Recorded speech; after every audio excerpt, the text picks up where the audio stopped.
안녕하세요. 건강 365 아나운서 최인경입니다. 당뇨병은 평생 관리로 늘 신경 써야 하는 질환 중 하나고요.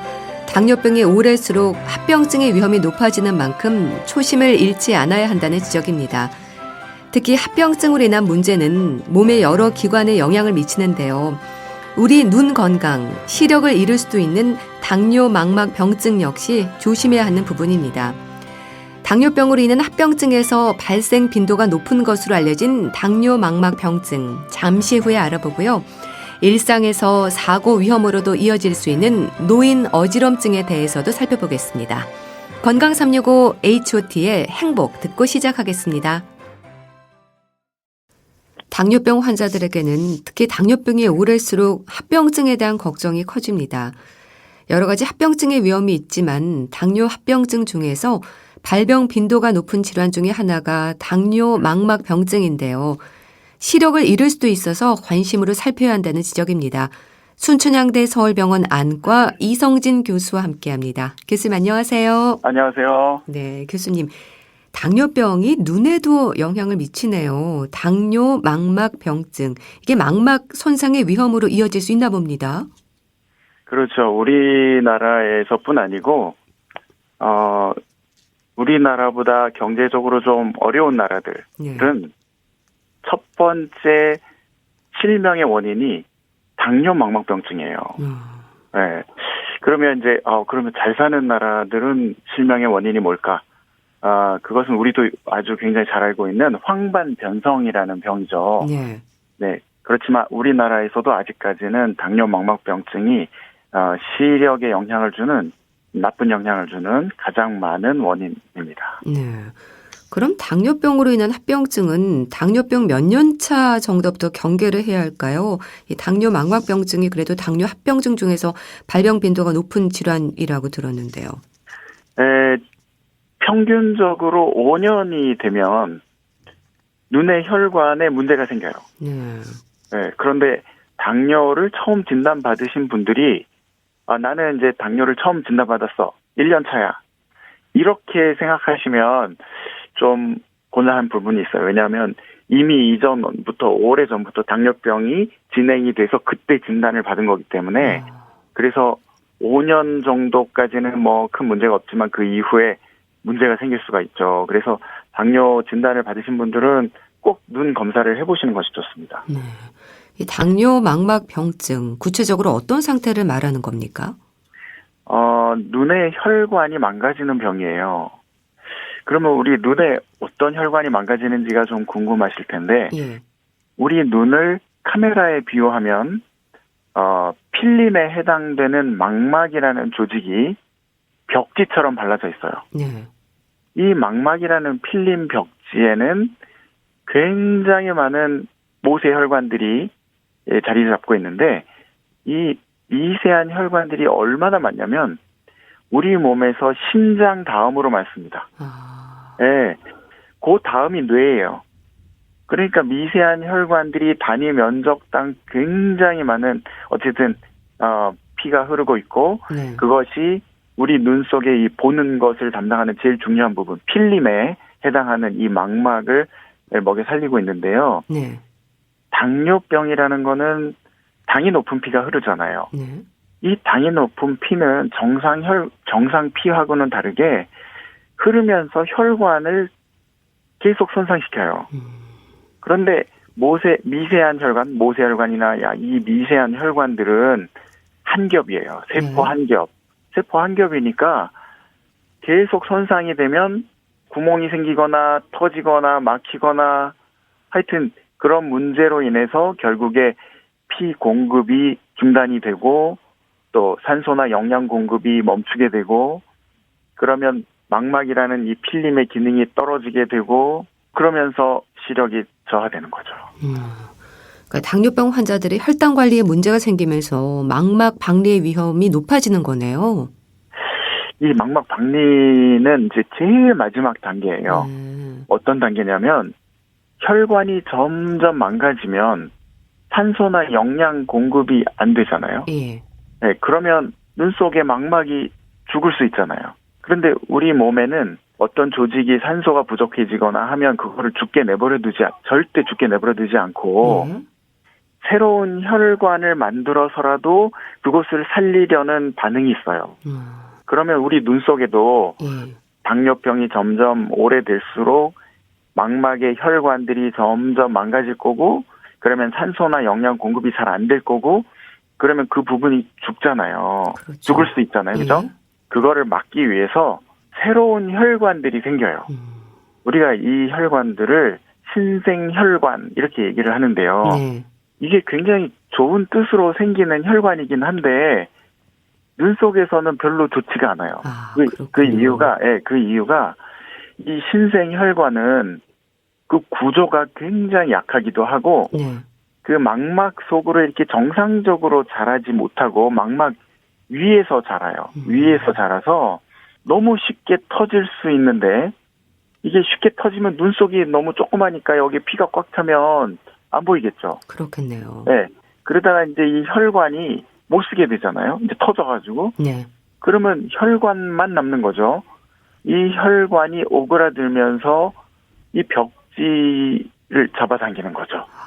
그러면 이 망막이라는 필름 벽지가 벽에서부터 강제적으로 쭉 떨어지면서 안 보이게 되는 거죠. 뭐 찢어질 수도 있고 떨어질 수도 있고, 그러면서 제일 마지막 단계로 시력을 잃게 될 수 있습니다. 그렇군요. 근데 이 당뇨 망막 병증이 이름에서도 느낄 수 있는 것처럼 일단 당뇨병이 가장 큰 원인이 되겠지만 다른 요인들도 있는 건가요, 그럼? 그렇죠. 혈관을 망가뜨리는 모든 질환이 이 당뇨 망막병증을 더 나쁘게 만들어요. 예를 들면 고혈압. 고혈압은 뭐 혈관 자체의 압력을 높이는 건데 고혈압 자체가 혈관을 또 망가뜨릴 수 있잖아요. 고지혈증. 고지혈증도 마찬가지로 혈관을 손상시킬 수 있는 건데 고지혈증도 마찬가지고. 그 외에도 담배도 관련이 있죠. 담배도 혈관을 망가뜨리니까. 그리고 술을 좋아하시는 분은 술도 관련이 좀 있을 것 같습니다. 그래서 당뇨 있는 분들은 혈관을 나쁘게 만드는 이런 요인들을 가능하면 줄여야 되고요. 그러면 혈관을 건강하게 만드는 방법이 뭐가 있냐? 있죠. 운동도 있을 거고, 비타민이나 뭐 이런 영양소들이 풍부한 채소나 과일을 드시는 것도 도움이 될 수 있죠. 그 중에서 운동은 정말 중요한 것 같습니다. 그렇다면은 이 소아당뇨병으로 얘기되는 1형 당뇨병도 있지 않습니까? 그렇죠. 2형 당뇨병과 비교할 때 1형 당뇨병의 경우에도 관리가 잘 안 되면 시간이 흐르면서 당뇨 망막 병증의 위험이 있을 수 있는 건가요? 그렇죠. 이게 결국에는 혈관 안에 당이 높은 피가 얼만큼 오랫동안 있느냐에 따라서 혈관이 망가지기 때문에 저는 사실은 걱정이 1형이 그러니까 어렸을 때부터 당뇨병으로 고생하는 이런 분들이 훨씬 더 눈에 관심을 가져야 된다고 생각합니다. 왜냐하면 한 20년쯤 지나잖아요. 당뇨를 앓고 나서 20년쯤 지나면 눈 속의 혈관들이 거의 많이 손상이 돼요.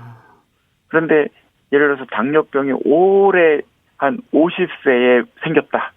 이러면은 한 20년쯤 후에 눈 속의 혈관들이 많이 망가질 텐데, 어렸을 때 10살에 당뇨병이 생겼다. 그러면 30살에 눈의 혈관이 다 망가지면서 살아야 되니까.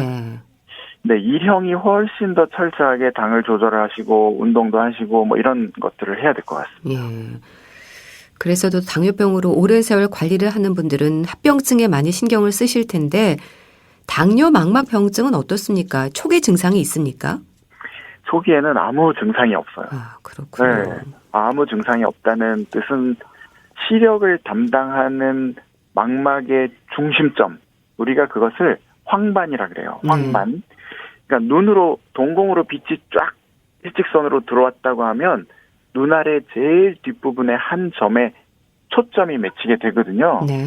이 초점이 맺히게 되는 이 초점을 황반, 노란 반점이라고 하는데, 이 점의 크기가 실제로는 볼펜 자국만한 점이에요. 0.5mm.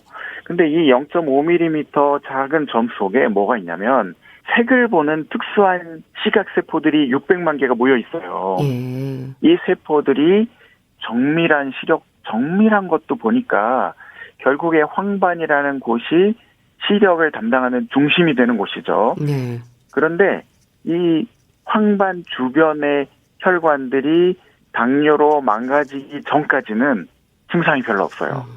그러니까 엄밀히 말하면 한 5년째부터 미세한 혈관에서 사실은 꽈리가 생기거든요. 꽈리가 생기다가 그 꽈리가 이렇게 뽕 터지면서 피가 조금씩 새 나오는 건데 뭐 피가 새 나올 수도 있고 물이 새 나올 수도 있겠죠. 예, 그 물이 황반이라는 곳에 고이게 되면 황반이라는 곳에 그 벽지 필름이 이렇게 붓게 되면서 시력이 떨어지거든요. 네. 근데 그렇게 되기까지 어떤 분들은 5년이 걸릴 수도 있지만 어떤 분들은 10년이 걸릴 수도 있는 거예요.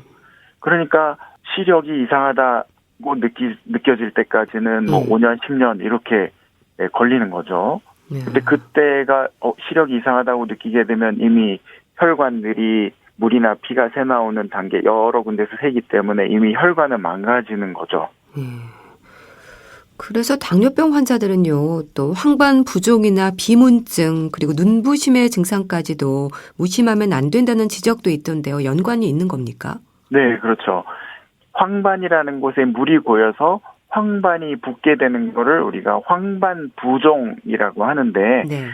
황반 부종은 당뇨 망막병증 때문에 시력이 떨어지는 가장 많은 원인이에요.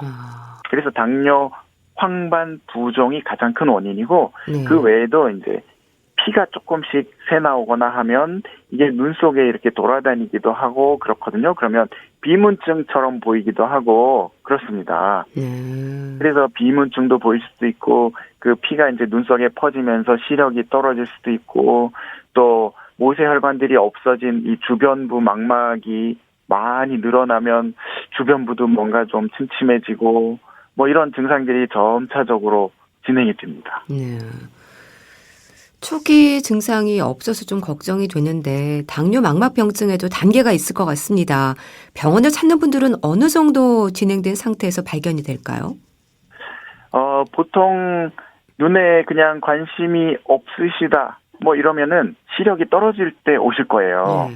그게 벌써 이미 당뇨 진단을 받으신 후에 5년, 10년쯤 후의 일이니까 그렇게 오시면 좀 늦은 거예요. 일단은 눈의 혈관이 망가지기 전에 오셔야 돼요. 혈관이 망가지는 게 당뇨 진단을 받고 5년이라 그랬잖아요. 평균이에요. 평균 5년. 이 평균 5년이라는 건 뭐냐면 당 조절을 정말 잘하시고 운동도 정말 많이 하시고 한 분들은 10년 동안 괜찮으실 수도 있거든요. 그런 분들은 뭐 조금 늦게 올 수도 있는데 당 조절도 잘 안 하고 담배도 많이 피시고 운동도 잘 안 하시고 뭐 혈압도 높고 이런 분들은 5년 이전에도 올 수 있잖아요. 그런데 혈관이 손상되기 전에 오시는 게 중요합니다. 그래야 어떻게 해야 이제 눈이 어떻게 관리가 되고 어떻게 치료를 하고 단계별로 어떻게 뭐를 주의해야 될지 상의를 할 수 있고 또 눈의 시력을 유지할 수가 있는데요.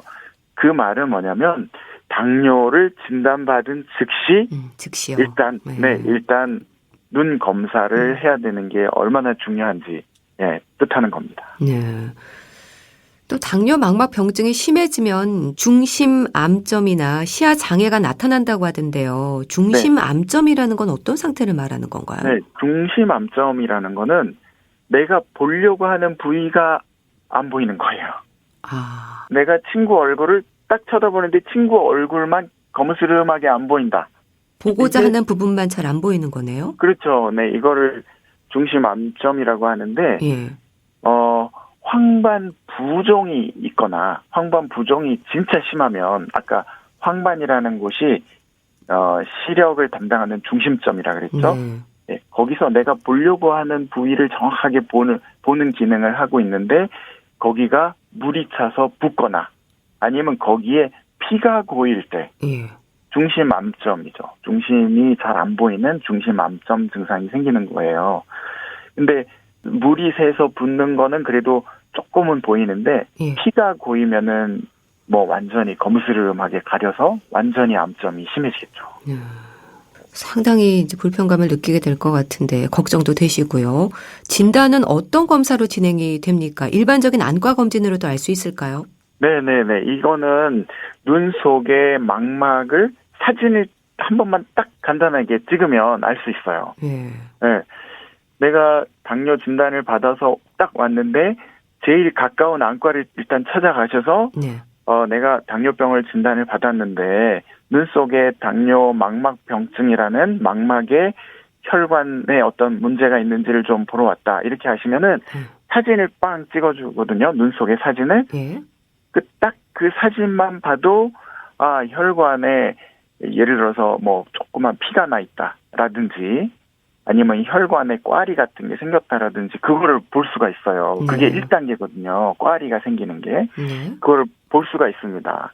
그러니까 진단을 받으시면 가장 가까운 안과에 가셔서 당뇨 합병증 검사하러 왔습니다. 이렇게 하시고 눈의 사진, 그걸 안저 사진이라고 하거든요. 네.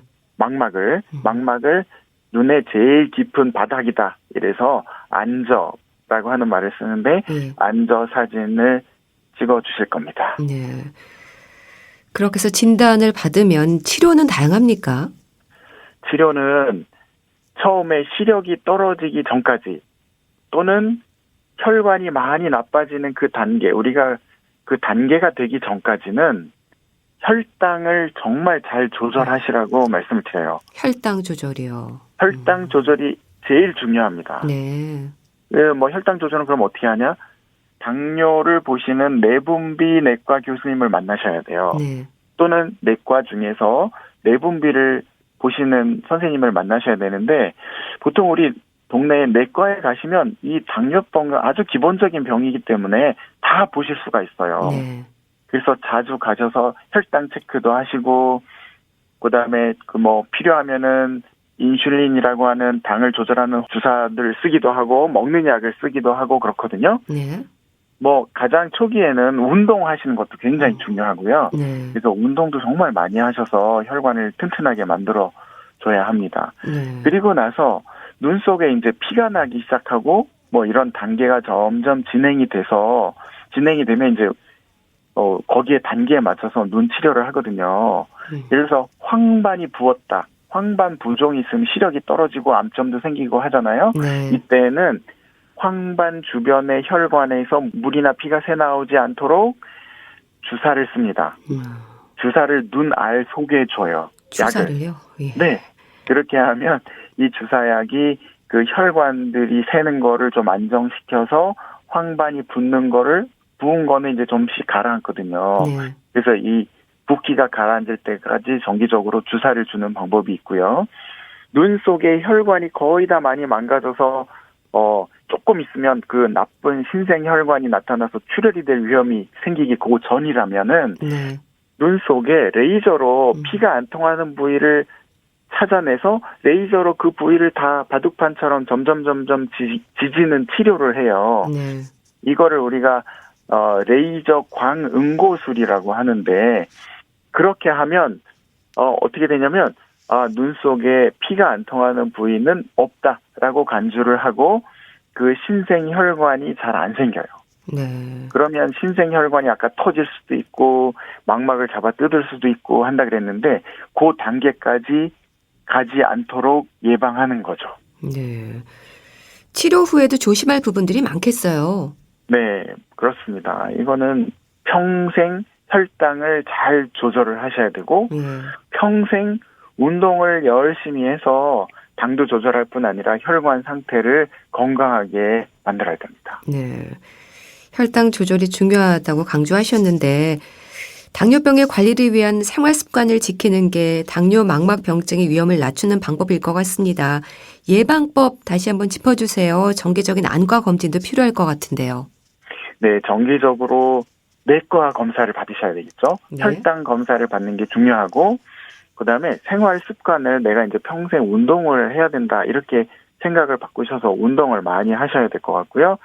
눈 속에 5년째까지는 아무 피가 나거나 꽈리 같은 그런 그 모세혈관이 손상되는 그런 사인이 없거든요. 네. 이런 경우에는 1년에 한 번 눈 검사를 정기적으로 받으시면 되고요. 눈 속에 이제 피가 조금씩 났다 하면은 1년에 2번을 받으시면 됩니다. 그리고 눈 속에 이제 레이저 치료 받을 정도로 눈의 혈관이 많이 망가졌다. 그러면 그때는 뭐 3개월에 한 번씩도 볼 수 있고요. 네. 그다음에 눈 속에 황반 부종이 생겨서 이제 눈이 시력이 많이 떨어지기 시작했다. 그러면 눈 속에 주사를 맞아야 되는데 뭐 필요에 따라서 한 달이나 2달에 한 번씩 주사를 맞아서 시력이 나빠지는 거를 막을 수가 있습니다. 네, 알겠습니다. 자, 오늘은 당뇨 합병증 중에서 발병 빈도가 높은 질환 중에 하나인 당뇨 망막 병증에 대해서 알아봤는데요.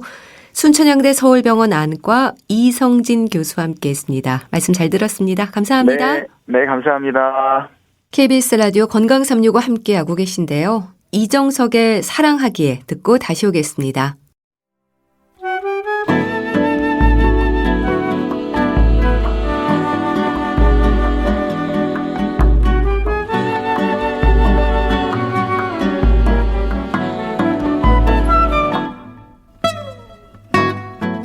건강한 하루의 시작.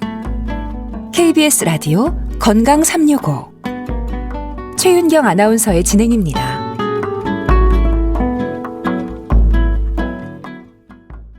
KBS 라디오 건강365 함께하고 계십니다. 어지럽다는 말 특히 노인들은 자주 합니다. 휘청한다는 표현도 하시는데요. 많은 분들이 떠올리는 빈혈 때문일까요?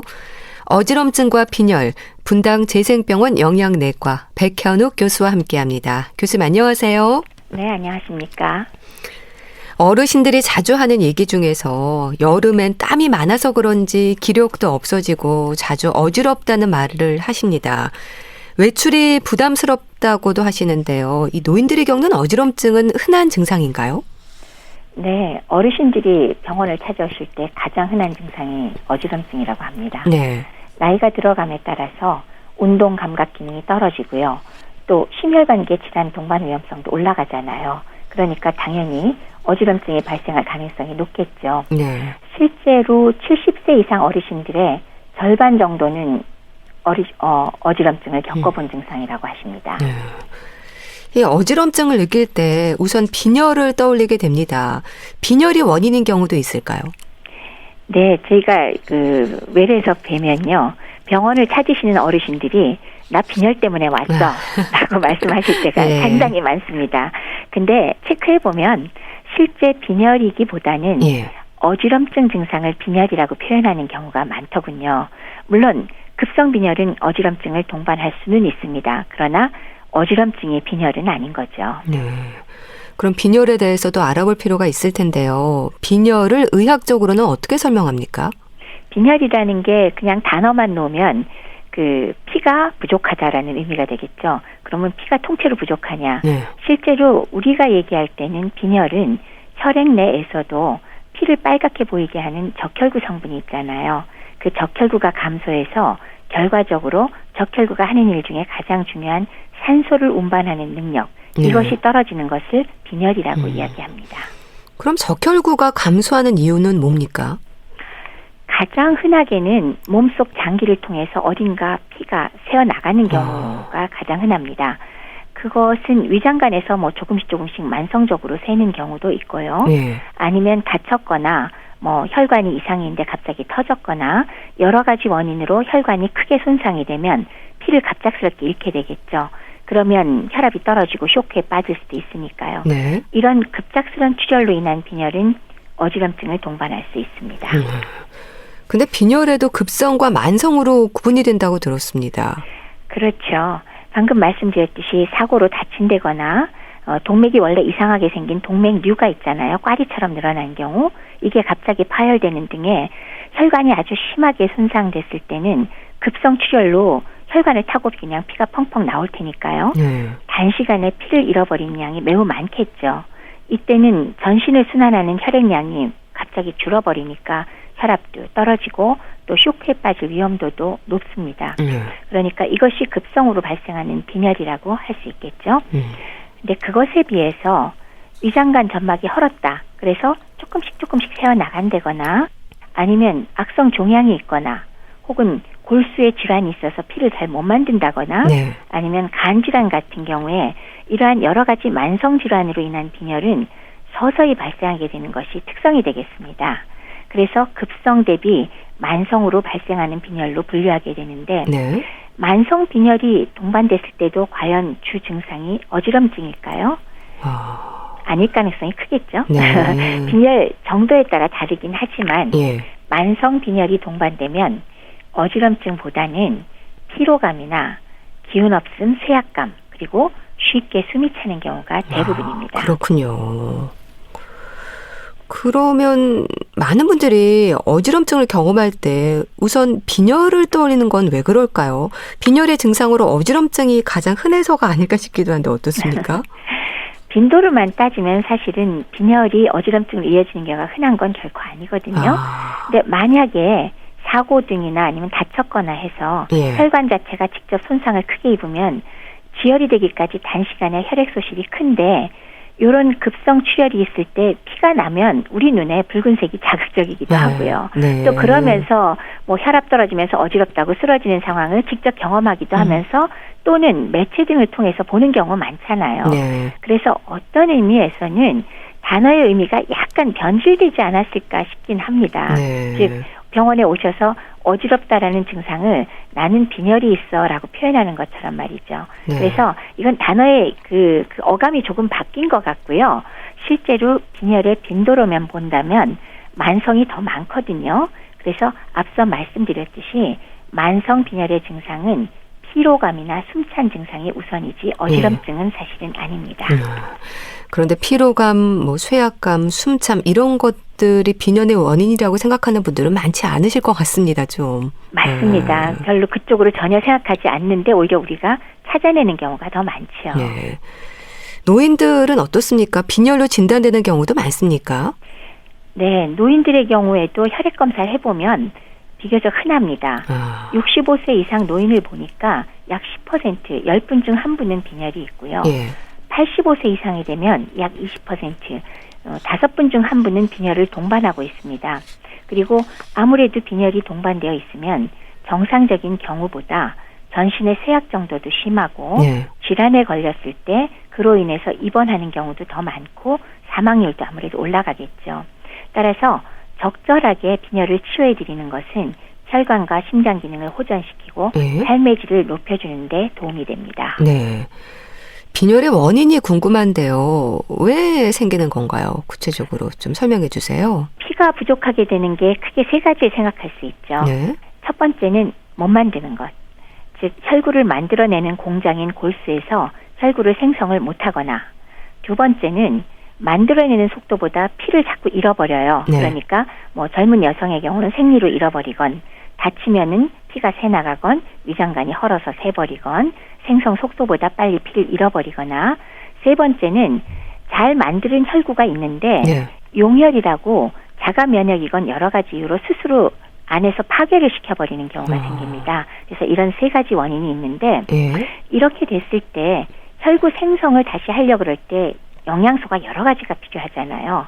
철분, 비타민 B12, 엽산 외에도 B6라든지 구리 같은 것들이 다 필요한데 이렇게 영양소가 부족한 것이 확실할 때는 영양소만 주면 호전되겠죠. 그렇죠. 그래서 네. 뭐 성장기 청소년이나 폐경전 여성에게는 철분 주면은 뭐 빈혈의 대부분을 해결을 할 수가 있습니다. 예. 근데 노인에게도 철분 결핍 빈혈이 그렇게 흔하냐? 사실은 그렇지가 않거든요. 그리고 만약에 노인이 철분 결핍이 있다면 이 경우는 이거 검사해야 됩니다.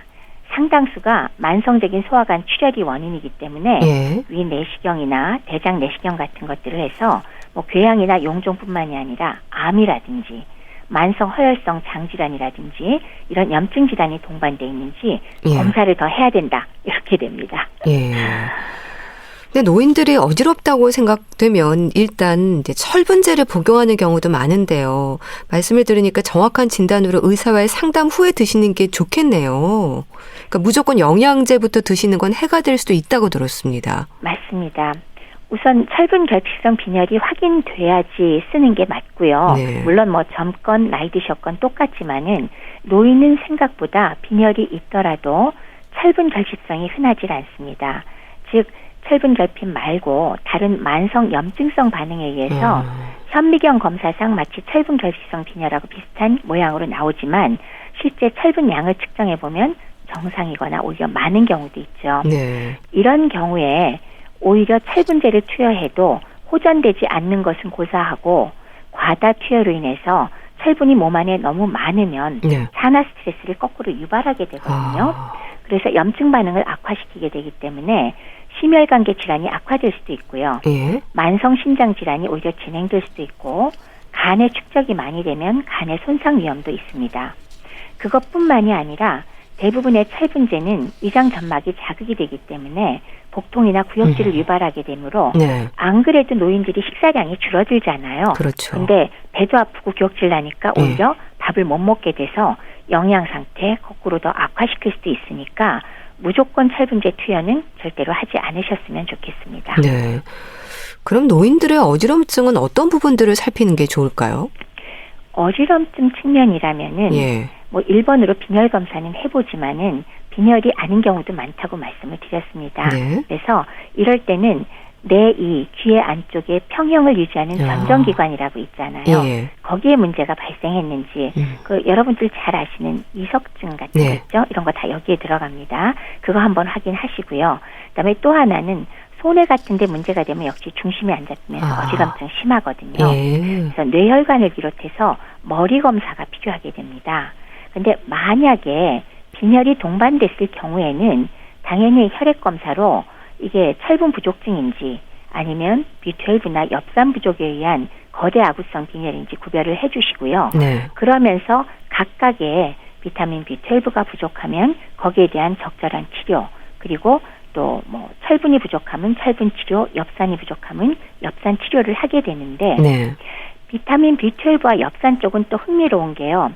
빈혈도 오지만 이것이 부족하면 혈청에 호모시스테인이 증가하면서 동맥 경화의 위험도가 또 상승하게 됩니다. 예. 그래서 이런 문제들이 있고 또 이런 그 B12와 엽산 결핍증에 의한 그 빈혈과 함께 동반되는 동맥경화증뿐만이 아니라 신경합병증도 오기 때문에 우울증이나 선망이나 또 정신 혼동, 치매 등하고도 조금 더 혼돈되는 신경과적 증상도 올 수 있기 때문에 네. 반드시 정확히 검사를 해보실 필요가 있겠습니다. 네.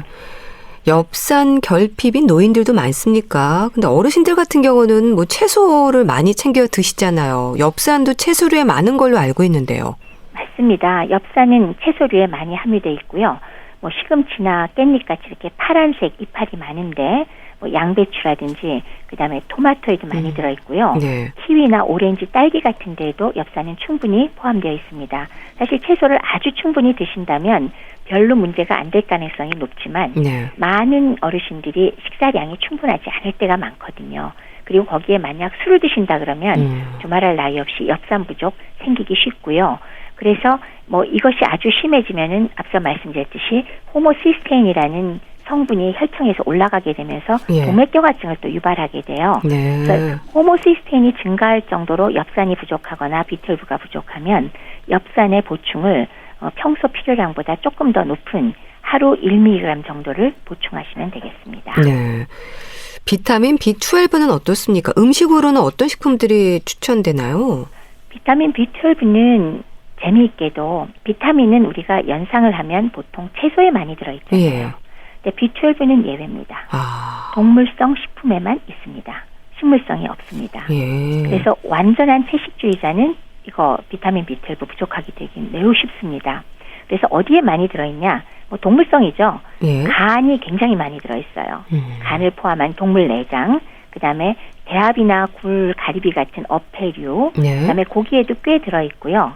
고등어, 멸치 뭐 이런 데도 많이 들어있고요. 그다음에 알, 계란 이런 데 들어있고 우유와 유제품에 웬만큼 들어있습니다. 요점만 얘기하면 동물성 식품이다라고 말씀을 드릴 수 있겠습니다. 네. 그런 만큼 노인들이 너무 채식만 고집했어도 안 되겠네요. 그러면요. 그리고 또 노인들은 위축성 위험이 있기 때문에 제대로 드셔도 비타민 B12는 흡수 과정이 좀 복잡하거든요.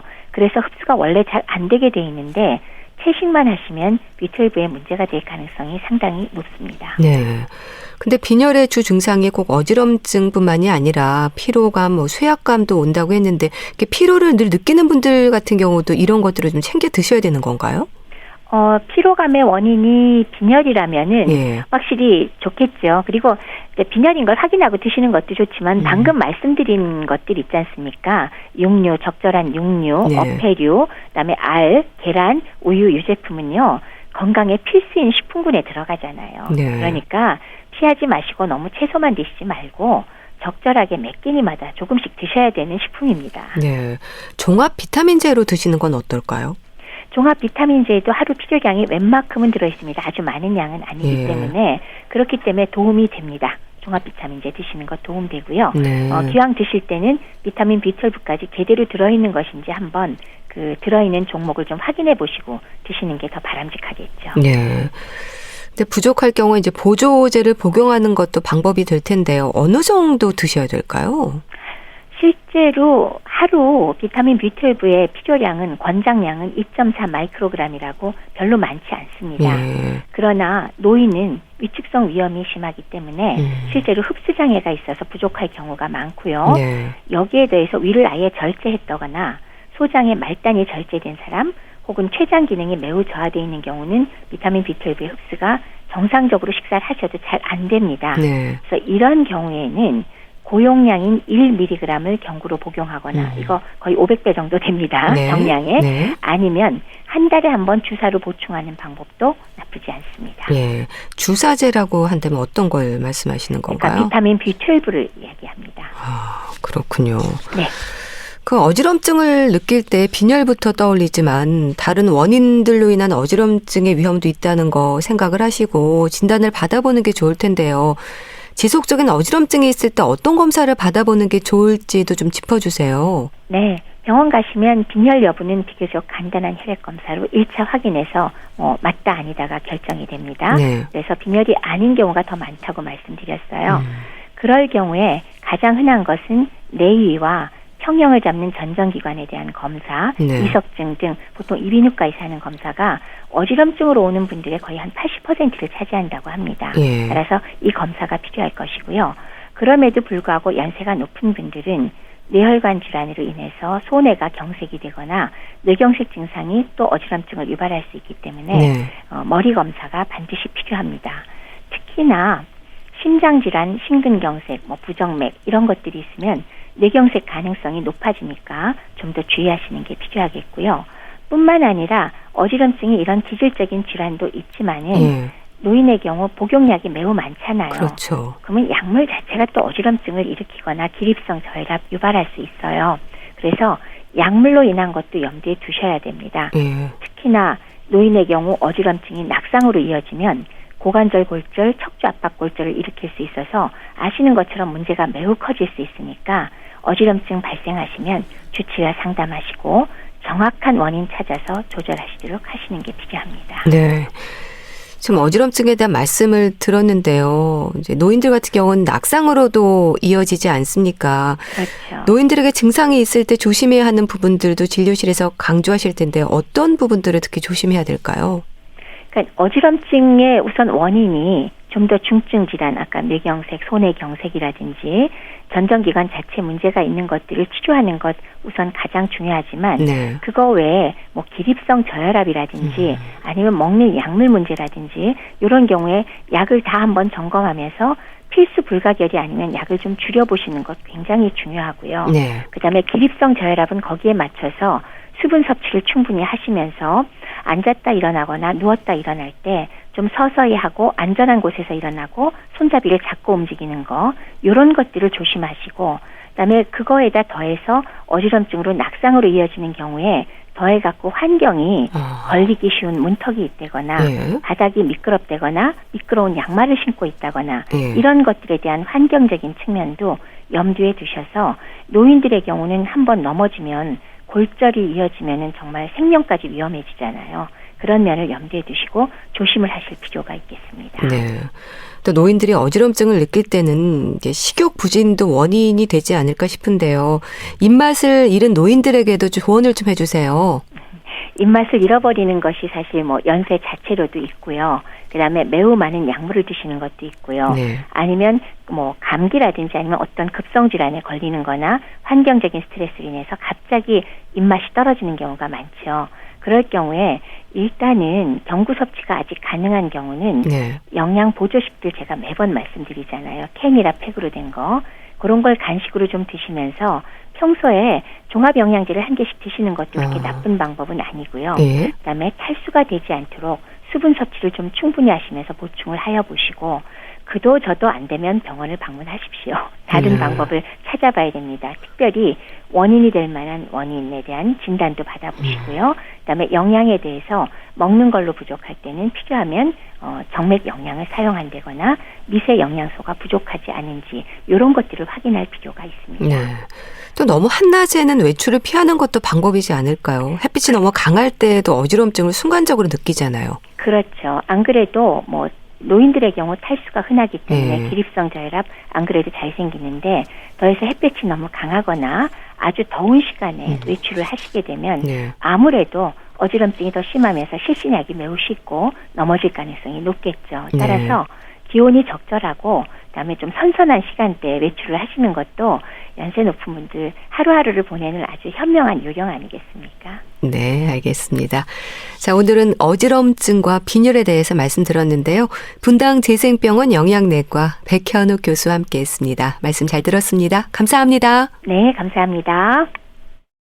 클론의 사랑과 영혼 보내드리면서 인사드릴게요. 건강365 아나운서 최인경이었습니다. 고맙습니다.